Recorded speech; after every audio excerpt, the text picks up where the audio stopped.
prophecy was never about the future. That was the first lie. It was never a forecast, never a glimpse ahead, never a coded announcement of what will be. It was a mirror, a memory, a sacred loop, one that speaks not of what is to come, but of what already came and continues. The prophets were not time travelers. They were pattern readers, dream walkers, remembrancers of a language older than history. We think of prophecy as linear. A voice speaks, an event occurs, a truth is confirmed. But time is not linear, and prophecy was never meant to function inside the cage of clocks. It was a spiral, a recognition, an echo. It was the same storm returning not from a distant sky, but from a deeper memory. And so the ancient seers, the real ones, spoke not forward but deeply. They drew their visions from the well of collective memory, not to warn but to remind.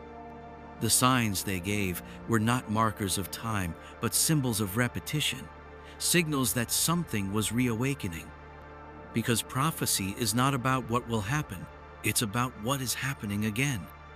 A moment that once tore the veil now returns in new form, different name, same shadow. And if you listen closely, you begin to see that prophecy is not pointing ahead, it's pointing within. It is not a timeline. It is a pattern, a design embedded in myth, in dream, in silence. But humanity forgot. We turned prophecy into theater. We gave it dates. We framed it in fear. We chained it to apocalypse. We turned it into spectacle, something to wait for, to fear, to survive. But prophecy was not given to save you from the future. It was given to wake you from the present, to shake you, to remind you, this already happened. This has been written in your bones. You have heard this story before, and your soul still remembers the ending. Prophecy does not tell time. It reveals the pattern beneath it. And once you see it, you realize something astonishing. You are not waiting for prophecy. You are standing inside it. It's unfolding now, not as a revelation of fate, but as a repetition of memory. The symbols are here. The signs are all around you, not because something is coming, but because something has returned.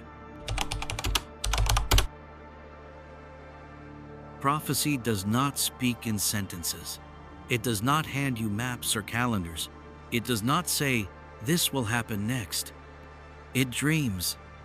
It moves through image, through metaphor, through the unspeakable logic of vision. Because the language of true prophecy is not made of words, it is made of symbols. And symbols do not explain, they awaken. A serpent coiled around a tree, a tower struck by lightning, a woman clothed with the sun, a beast with many heads. You were never meant to understand them. You were meant to feel them, to let them work on you, slowly like fire hidden in the bones. The prophet in ancient times was not a messenger. He was a dreamer, one who dipped beneath the surface of the waking world into the deep current where all stories bleed together. He brought back fragments, not instructions, but riddles. Because truth, when it is old enough, no longer wears a face. It arrives veiled, not to confuse you, but to demand your attention. Symbols pierce the veil of your logic. They bypass the mind and enter the body. They plant something. And days, months, lifetimes later, that seed begins to move. You call it déjà vu. You call it resonance. You call it fate. But it was planted long ago by something you saw, or read, or dreamed. Because prophecy is not a prediction. It's a memory rising in slow motion disguised as something unfamiliar. The dream knows, even when you don't. It speaks to the part of you that never forgot. The part of you that was here the last time the pattern arrived. The part that said nothing, but watched everything. So when the image returns not as prophecy, but as symbol, you recognize it, even if you don't know why. That's why true prophecy feels like haunting, like being followed by something soft but persistent, a whisper in the back of the spine. It isn't showing you what's ahead, it's calling you to remember that you've seen this before. The fall, the flood, the fire, the collapse, the rising. Again and again, like seasons, like breath, like a myth too old to die. But in the modern age, we want facts, we want dates, we want proof. So we kill the dream by trying to dissect it. We smother the symbol with interpretation. And the prophecy, which never belonged to the mind, slips away. But it's still there, in architecture, in story, in archetype. Why do certain myths repeat across cultures? Why do we tell the same stories with different names? Why do the same symbols show up in Sumer, in Egypt, in Vedic hymns, in digital dreams? Because prophecy isn't linear, it's archetypal. It repeats not because it must, but because we have not yet understood the pattern enough to break it. So it returns. And this time it speaks again, not in thunder, but in symbol. In images that slip past the gatekeepers of logic and ask only this: have you seen this before?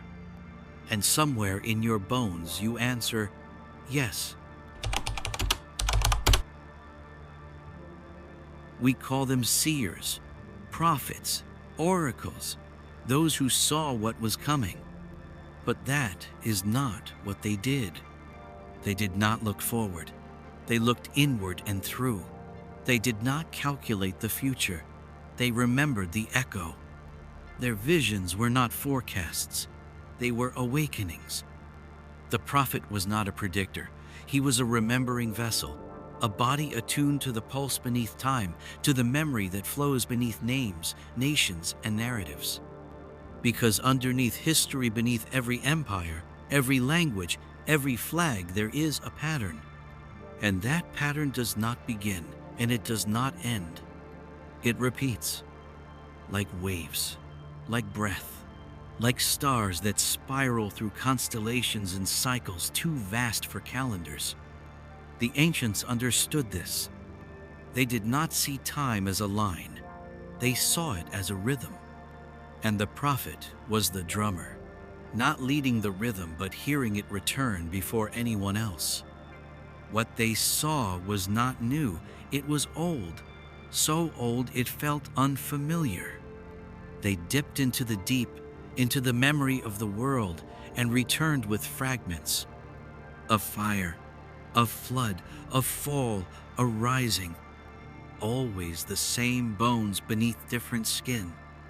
And when they spoke not to predict, but to remind, to call people back to something they already knew, but had forgotten. The ancient prophets walked among kings, but they did not serve thrones. They were not aligned with power. They were aligned with truth. And for that, they were feared, exiled, silenced, or turned into monuments. Because a prophet who remembers cannot be controlled, and a people who remember with him cannot be ruled. So prophecy was reshaped. It was made predictive, tamed, bound to dates and outcomes. No longer a mirror but a script. The prophet was turned into a fortune teller. The memory was buried under dogma, and the echo of cycles was drowned in fear of the unknown. But still beneath all of it, the real voice speaks. Not in timelines, but in tremors. Not in certainties, but in chills. You've felt it, the sense that you've been here before. Not just in this place, but in this moment, this energy, this unfolding. It's because prophecy isn't coming, it's happening, and you are not its audience. You are its carrier.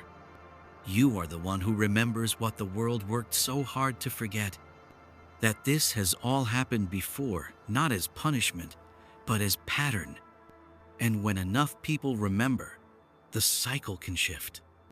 Not by worship, not by waiting, but by remembering together what the ancient prophets always knew. We are not moving toward the prophecy. We are waking up inside it. At some point, prophecy was no longer a whisper. It became a weapon. Not a dream, but a decree. Not an invitation to remember, but a command to obey. This was not the doing of the prophets. It was the work of those who feared them. Because prophecy, in its original form, was wild. It was sacred chaos, a signal that the old structures were cracking, that something ancient was returning. But those who built kingdoms on order could not allow chaos to return. So they did what all fearful empires do. They rewrote the dream. They took the memory of the prophets, and they wrapped it in doctrine. They put it in scrolls, then sealed the scrolls behind stone and status. They gave it numbers, chapters, censorship. They turned prophecy into narrative, a straight line from now to then, from warning to punishment, from sin to salvation. No more symbols, no more riddles, just fear. Prophecy became a script, a closed system, a trap disguised as truth. And the people believed it. They waited for signs. They expected doom. They traced headlines like scripture, searching for confirmation that the end was near, never realizing the end was a control device. Because a prophecy written in stone can be used to shape the mind. If you tell a people the future is destruction, they will live in anticipation of it. If you teach them that their role is to endure, not to transform, they will never question the script. And slowly, the future becomes not something unknown, but something rehearsed. It becomes prophecy by performance. The wars foretold, we started them. The disasters expected, we allowed them. The collapse feared, we built toward it step by step, not because it was fate, but because it was familiar. We walked into the prophecy not because it was true, but because we were told we had no choice. The script became reality. But beneath the script, the real dream still lives. The symbols still pulse, quiet and alive, in stories we half remember and images that haunt our myths. There are cracks in the script, moments where you can feel it falter, where something deeper breaks through the page. A dream, a silence, a sudden knowing that none of this is inevitable. Because it isn't. Prophecy was never meant to be a cage. It was a compass. Not to tell you where you must go, but to show you where you already are. The script is only powerful when you believe it cannot be rewritten. But it can. The moment you stop performing the future as they handed it to you, you begin to remember the one that was buried. And in that moment, prophecy becomes possibility again. The question is no longer, what will happen? But what if it already did? And more importantly, what happens now that you remember? We were taught to fear the word revelation, to see it as an ending, a divine explosion, a judgment, a collapse. But revelation was never the end. It was the return, not of destruction, but of memory. It was not prophecy fulfilled. It was prophecy repeating. Because revelation, like all sacred things, moves in cycles. It does not happen once. It spirals over and over again through different cultures, different stories, different names. The same sequence appears. A great forgetting, a fall into illusion, a cry for guidance, the rise of false light, the fracturing of truth, the collapse of systems, the return of the hidden, and finally awakening. Not out there, but in here. Revelation is not the arrival of something new, it is the unveiling of what was always there. The word itself, apocalypsis, does not mean destruction, it means uncovering, a lifting of the veil. And the veil is not over the world, it is over your eyes. We read Revelation as a warning, but it was a mirror, a message in code, not to frighten, but to prepare. Not for the end of days, but for the end of the lie. The lie that the divine is distant, that time is linear, that fate is fixed, that you are powerless. Revelation shatters that illusion. But it must be lived, not interpreted. It is not a chapter in a holy book. It is the season we are now entering again, the moment when the false structures begin to crumble and all that is hidden beneath them begins to rise. The floods, the fire, the shaking, they are metaphors, symbols of inner breakdown, of illusions melting. And what remains? You, your breath, your knowing, your capacity to see not with eyes, but with memory. Revelation is the awakening of ancient memory inside modern noise. It is what happens when the old pattern resurfaces and you recognize it, instead of fearing it. You do not survive revelation. You shed your false self within it. And so, when you see the signs not just in the world, but in yourself, you will know, this is not the end. This is the remembering, not of prophecy fulfilled, but of the original pattern repeating itself. Not to punish, but to invite. Because every time the cycle returns, a choice is given. To fall deeper into the script or to finally awaken from it. To repeat the collapse or to rewrite the rise. That is the real revelation. Not something done to you, but something awakened in you. It doesn't matter what year it is. It doesn't matter how many times it's been ignored. It's happening now, and not for the first time. Because prophecy doesn't happen once. It echoes. And revelation is not a conclusion. It is the crack through which truth enters again. Prophecy was not lost. It was hidden. Not by time, but by intention. Because there were those not gods, but men who knew the power of pattern and feared it. They understood that true prophecy could not be owned, but it could be buried. Not destroyed, but buried under layers of noise. So they wrapped it in story. They shrouded it in fear. They fractured the symbols and scattered them across doctrines, like sacred seeds planted in poisoned soil. They edited the scrolls, redacted the names, twisted the visions into predictions, the reminders into threats, the sacred cycle into a ticking clock. And then they said, "This is what it means. This is how it ends. This is who is saved and who is not." They built systems on that certainty. Empires, priesthoods, calendars.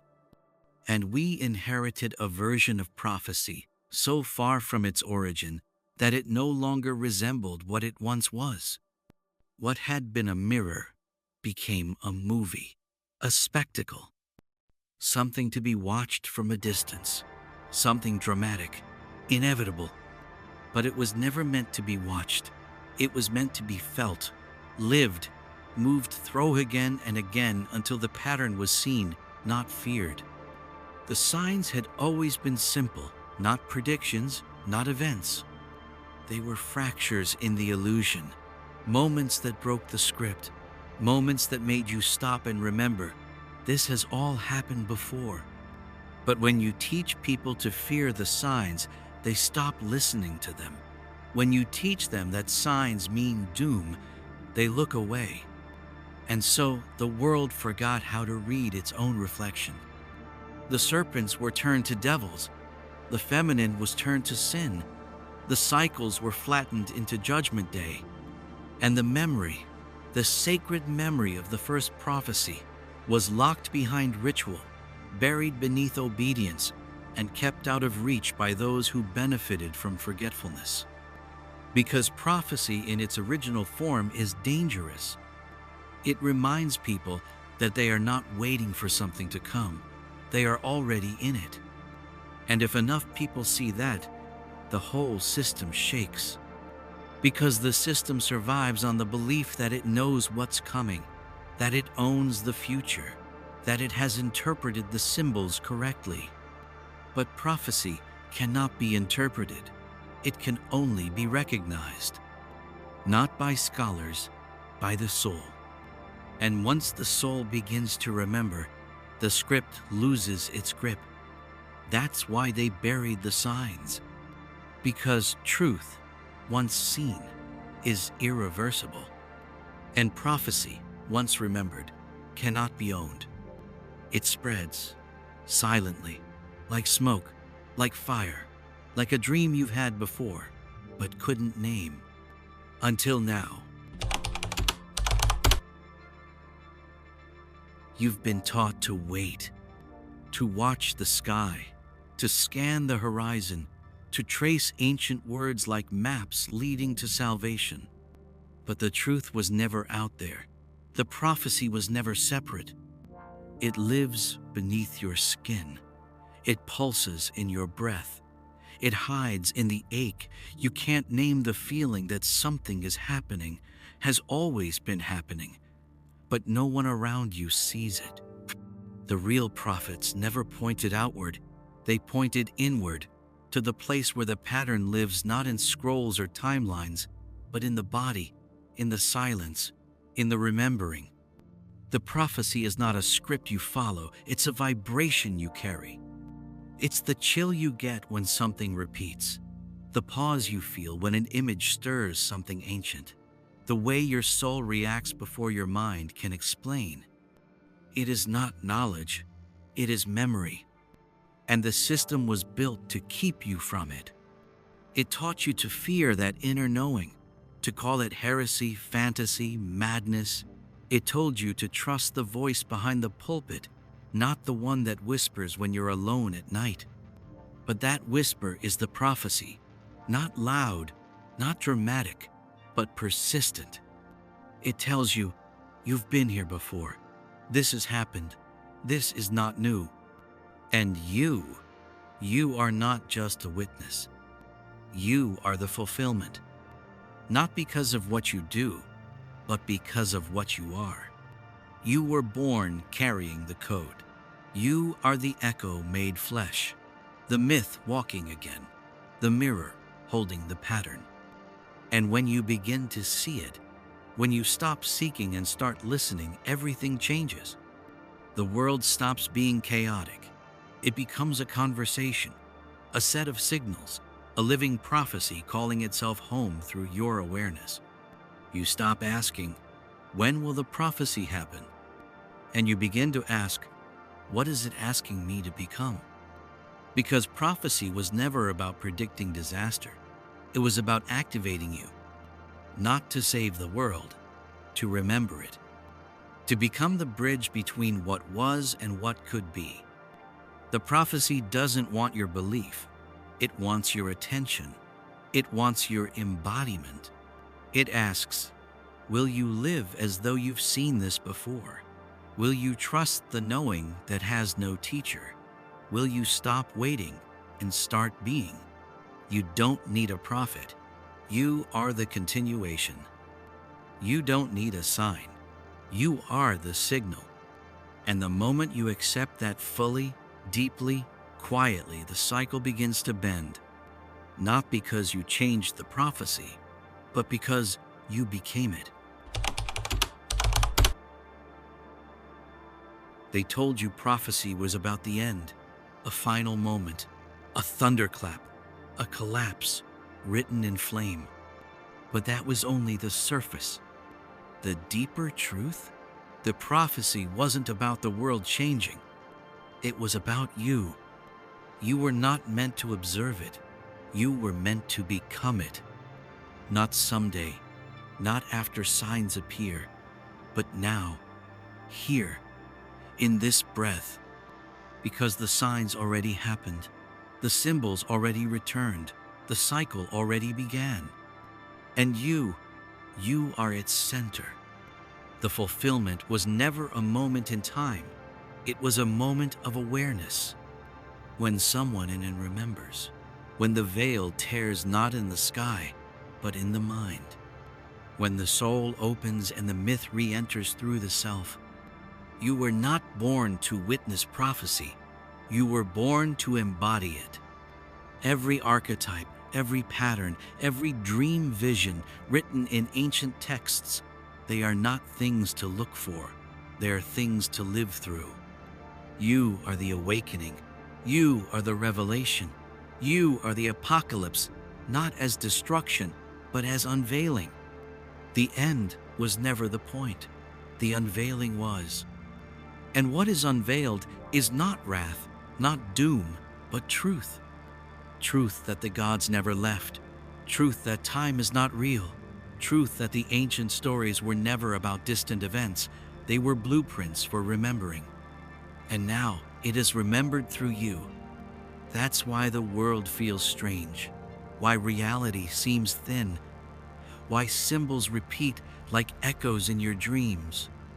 You are not going crazy. You are waking up. The prophecy was never waiting to happen. It was waiting to be seen. By someone who could read the signs, not with intellect, but with presence. By someone who stopped watching for fire and began to notice the burning within. You are that someone. This is that moment. And the words you've been waiting to hear, they will not come from outside you. They will rise from within. Softly at first, then louder, until your very life speaks them. Until your being becomes the scroll, the vision, the message. You are not part of the prophecy. You are its fulfillment. And the moment you remember that, everything shifts. The cycle completes, the spell breaks, the dream becomes lucid, and the divine which once seemed distant looks back at you through your own eyes and says, "You were never waiting for this. You were always the one meant to deliver it."